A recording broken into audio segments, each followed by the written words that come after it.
Shalom saudaraku yang terkasih dalam Tuhan.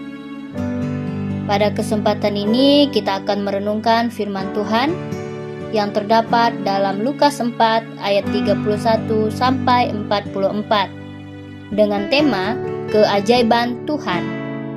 Saudaraku yang terkasih, dalam pembahasan firman Tuhan hari ini yaitu kita melihat perjalanan pelayanan Tuhan Yesus yang dahsyat.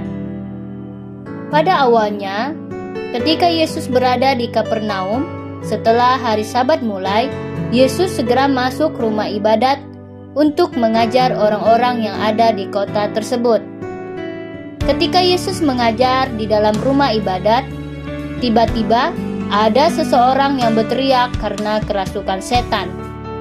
Orang tersebut berteriak mengatakan bahwa ia mengetahui Tuhan itu kudus yang akan membinasakan mereka.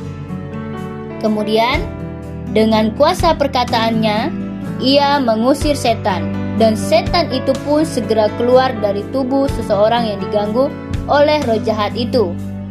Ketika melihat keajaiban yang Tuhan lakukan, semua orang yang melihatnya menjadi takjub dan heran. Kemudian juga tersebarlah berita bahwa Yesus dapat melakukan mujizat dan Yesus sumber pertolongan bagi setiap orang. Namun, setelah Yesus melakukan mujizat di rumah ibadat tersebut, Yesus pun keluar untuk pergi ke rumah Simon Petrus. Ketika sampai di rumahnya, Yesus melihat ibu mertuanya Simon terbaring karena sakit demam. Dengan segera mereka memberitahukan keadaan yang terjadi terhadap mertuanya Simon. Mereka meminta pertolongan Tuhan supaya dapat menyembuhkan ibu mertuanya. Seketika itu juga Yesus memegang tangannya dan membangunkannya, lalu dengan segera sembuh dari sakitnya. Setelah sembuh dari sakitnya, perempuan itu dengan segera melayani mereka.